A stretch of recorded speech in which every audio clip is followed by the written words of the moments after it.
اعوذ باللہ من الشیطان الرجیم، بسم اللہ الرحمن الرحیم۔ سورہ تکویر کی تفسیر جاری و ساری ہے۔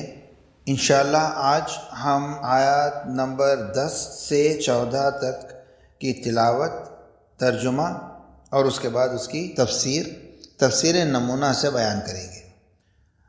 اعوذ باللہ من الشیطان الرجیم، بسم اللہ الرحمن الرحیم۔ وَإِذَا الصُّحُفُ نُشِرَتْ وَإِذَا السَّمَاءُ كُشِطَتْ وَإِذَا الْجَحِيمُ سُعِّرَتْ وَإِذَا الْجَنَّةُ أُزْلِفَتْ عَلِمَتْ نَفْسُهُمْ مَا أَحْضَرَتْ۔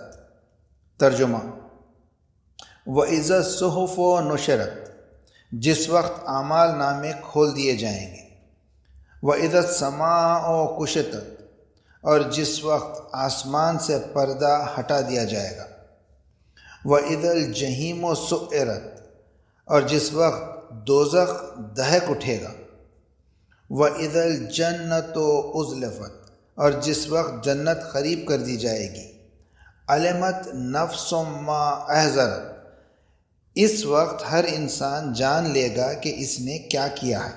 تفسیر: اس دن معلوم ہوگا کہ ہم کتنے پانی میں ہیں۔ اس بحث کے بعد جو گزشتہ آیتوں میں قیامت کے پہلے مرحلے یعنی اس جہاں کی ویرانی کے موضوع پر آئی تھیں، زیر بحث آیتوں میں سے اس دوسرے مرحلے یعنی دوسرے عالم کے ظہور اور نامہ عمل کی طرف اشارہ کر کے فرماتا ہے، جس روز اعمال نامے کھول دیے جائیں گے۔ وَإِذَا الصُّحُفُ نُشِرَتْ، صحف صحیفہ کی جمع ہے۔ یہ اس چیز کے معنوں میں ہے جو صحیفہ رخ کی طرح وسیع ہو۔ اس کا اطلاق ان تختیوں اور کاغذوں پر بھی ہوا ہے جن پر کچھ مطالب لکھے ہیں۔ قیامت میں اعمال ناموں کے لکھنے سے مراد یہ ہے کہ جنہوں نے وہ اعمال انجام دیے ہیں ان کے سامنے ان کے اعمال ظاہر ہو جائیں گے تاکہ وہ اپنا حساب کتاب دیکھ لیں، جیسا کہ سورہ اسراء کی آیت 14 میں آیا ہے: اقرأ کتابکم کفی بنفسک الیوم علیک حسیبا۔ اور ان اعمال ناموں کا دوسروں کے سامنے واضح ہونا بھی نیکوکاروں کے لیے ایک تشویق کا عنوان ہے اور بدکاروں کے لیے سزا اور رنج اور تکلیف ہے۔ اس کے بعد مزید فرماتا ہے، اور جس وقت آسمان کے سامنے سے پردہ ہٹا دیا جائے گا۔ وَإِذَا السَّمَاءُ كُشِطَتْ، کشت بوزن کشف کے مادہ سے اصل میں جیسا کہ راغب مفردات میں کہتا ہے جانور کی کھال اتارنے کے معنی میں ہے، اور ابن منظور کے بقول لسان العرب میں کسی چیز کے رخ سے پردہ ہٹانے کے معنی میں بھی آیا ہے۔ لہذا جس وقت بادل ٹکڑے ٹکڑے ہو جائیں تو یہ تعبیر استعمال ہوتی ہے۔ زیر بحث آیت میں اس سے مراد یہ ہے کہ وہ پردے جو اس دنیا میں عالم مادہ اور عالم بالا پر پڑے ہوئے ہیں، یعنی لوگ فرشتوں کو یا دوزخ و جنت کو نہیں دیکھ سکتے، وہ ہٹ جائیں گے اور انسان عالم ہستی کے حقائق کو دیکھ سکیں گے، جیسا کہ بعد والی آیت میں آئے گا کہ جہنم شعلہ ور ہوگا اور جنت انسانوں کے نزدیک ہو جائے گی۔ جی ہاں، قیامت کا دن یوم البروج ہے۔ چیزوں کی حیت اس دن آشکار ہو جائے گی اور آسمان کا چہرے سے پردہ ہٹ جائے گا۔ اس تفسیر کے مطابق مندرجہ بالا آیت قیامت کے دوسرے مرحلے کے حوادث یعنی انسانوں کی حیات تازہ کے مراحل کی گفتگو کرتی ہے۔ قبل و بعد کی آیات بھی انہی چیزوں کی حامل ہیں، اور یہ جو بہت سے مفسرین نے اس آیت کو آسمانوں کے لپیٹے جانے اور قیامت کے پہلے مرحلے یعنی اس عالم کی فنا سے متعلق سمجھا ہے، یہ بہت بعید نظر آتا ہے، اور نہ یہ مفہوم قبل و بعد کی آیات کے ساتھ ہم آہنگ ہے۔ اس لیے بعد والی آیت میں مزید فرماتا ہے اور جس وقت جہنم شعلہ ور ہوگا وَإِذَا الْجَحِيمُ سُعِّرَتْ وَإِنَّ جَهَنَّمَ لَمُحِيطَةٌ بِالْكَافِرِينَ، بے شک دوزخ کافروں کا احاطہ کیے ہوئے ہے۔ سورہ توبہ آیت نمبر 49 کے مطابق جہنم اب بھی موجود ہے، لیکن اس دنیا کے حجابات اس کے مشاہدے کی راہ میں حائل ہیں۔ جیسا کہ بہت سی آیات قرآنی کے مطابق جنت بھی اس وقت پرہیزگاروں کے لیے تیار ہے۔ اسی بنا پر بعد والی آیت میں فرماتا ہے اور جس وقت جنت پرہیزگاروں کے نزدیک کر دی جائے گی وَإِذَا الْجَنَّةُ أُزْلِفَتْ، یہی معنی سورہ شعراء کی آیت 90 میں بھی اس فرق کے ساتھ آئی ہیں کہ یہاں متیقن کے نام کی تصریح نہیں ہوئی۔ ازلفت زلف بوزن حرف اور زلفا بوزن کبرا کے مادے سے نزدیکی کے معنوں میں ہے۔ ہو سکتا ہے کہ اس سے مراد قریب مکانی ہو یا قریب زمانی، یا اسباب و مقدمات کے لحاظ سے، یا پھر یہ سب امور ہوں، یعنی جنت مکان کے لحاظ سے بھی مومنین کے نزدیک ہو جائے گی اور زمان ورود کے اعتبار سے بھی، اور اس کے اسباب و علل بھی وہاں سہل و آسان ہوں گی۔ قابل توجہ یہ ہے کہ یہ نہیں فرماتا کہ نیکوکار جنت کے نزدیک ہو جائیں گے، بلکہ فرماتا ہے جنت کو ان کے نزدیک کر دیں گے، اور یہ بہت ہی محترم تعبیر ہے جو اس سلسلے میں ممکن ہے۔ جیسا کہ ہم نے کہا ہے جنت اور جہنم دونوں اس وقت موجود ہیں، لیکن اس دن جنت زیادہ نزدیک اور دوزخ ہر زمانے کی نسبت زیادہ بھڑک رہا ہوگا۔ آخری زیر بحث آیت میں جو فی الحقیقت تمام گزشتہ آیتوں کی تکمیل کرتی ہے اور تمام شرطیہ جملوں کی جزا ہے جو گزشتہ 12 آیتوں میں آئے ہیں، فرماتا ہے اس وقت ہر شخص جان لے گا کہ اس نے کیا کچھ حاضر کیا ہے۔ علمت نفس ما احضرت، اور یہ تعبیر اچھی طرح بتاتی ہے کہ انسان کے تمام اعمال وہاں حاضر ہوں گے اور وہاں انسان کا علم مشاہدہ لیے ہوئے ہوگا۔ یہ حقیقت قرآن کی متعدد آیات میں آئی ہے۔ سورہ کہف کی آیت نمبر 49 میں ہم پڑھتے ہیں وَوَجَدُوا مَا عَمِلُوا حَاضِرًا، جو کچھ انہوں نے اعمال کیے ہیں وہ حاضر پائیں گے۔ اور سورہ زلزال کی آخری آیات میں آیا ہے وَمَن يَعْمَلْ مِثْقَالَ ذَرَّةٍ خَيْرًا يَرَهُ وَمَن يَعْمَلْ مِثْقَالَ ذَرَّةٍ شَرًّا يَرَهُ، جس شخص نے ذرہ برابر نیک عمل کیا ہوگا وہ اس سے دیکھے گا، اور جس شخص نے ذرہ برابر برائی کی ہوگی وہ اسے دیکھے گا۔ یہ آیات بھی اعمال کے تجسم کو بیان کرتی ہیں، اور یہ کہ انسانوں کے اعمال جو اس جہاں میں بظاہر نابود ہو جاتے ہیں وہ حقیقتاً نابود نہیں ہوتے، اس دن مناسب شکلوں اور صورتوں میں مجسم ہوں گے اور عرصہ محشر میں حاضر ہوں گے۔ چند نکات۔ پہلا نکتہ، نظم آیات۔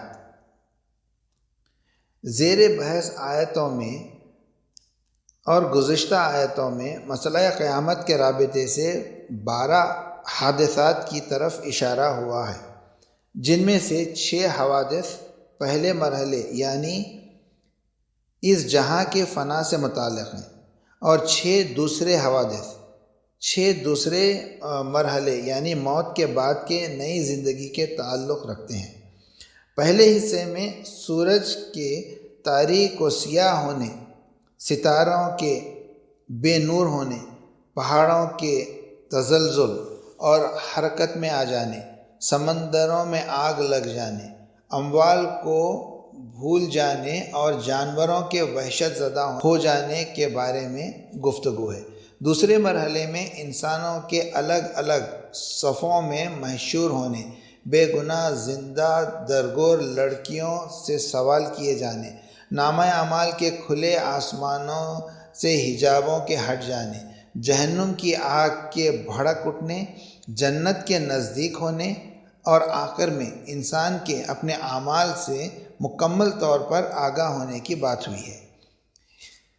یہ آیات باوجود اختصار اس قدر پرمعنی اور دل ہلا دینے والی ہیں کہ ہر انسان کے وجود کو متزلزل کر دیتی ہیں اور اسے غور و فکر پر اس طرح مجبور کر دیتی ہیں کہ وہ اس دنیا کے انجام اور قیامت کی کیفیات کو مختصر عبارتوں میں اپنی آنکھوں کے سامنے مجسم دیکھنے لگتا ہے۔